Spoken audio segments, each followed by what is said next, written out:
2025 ମସିହାର ଷଷ୍ଠ ଶ୍ରେଣୀ ନବୋଦୟ ପରୀକ୍ଷାର ଗଣିତ କୋଶ୍ଚିନ୍ ଉପରେ ଦେଖିବା।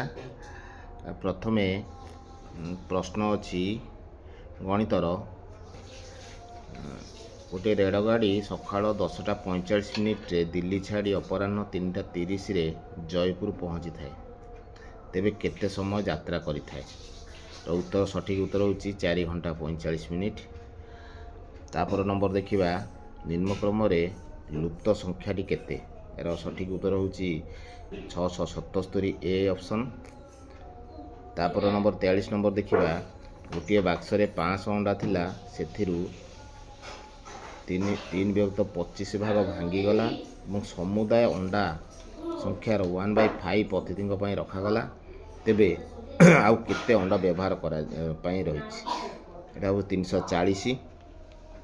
ତା ପରବର୍ତ୍ତୀ ପ୍ରଶ୍ନ, ଜଣେ ଦୋକାନୀ 200 ଟଙ୍କାରେ ଗୋଟିଏ କାନ୍ଥଘଣ୍ଟା କିଣି 40 ଟଙ୍କା ଲାଭରେ ବିକ୍ରି କଲେ। ଘଣ୍ଟାଟିର ବିକ୍ରୟ ମୂଲ୍ୟ, ଏଟା ଅତି ସହଜ, 240। 200 ଟଙ୍କାରେ କିଣିକି 40 ଟଙ୍କା ଲାଭ କଲା, 240। ତା ପରବର୍ତ୍ତୀ ପ୍ରଶ୍ନ ହେଉଛି, ଜଣେ ଫଳ ଦୋକାନୀ କିଛି ସେଓ 1500 ଟଙ୍କାରେ କିଣି ତାକୁ ଆଣିବା ପାଇଁ 100 ଟଙ୍କା ଖର୍ଚ୍ଚ କଲେ।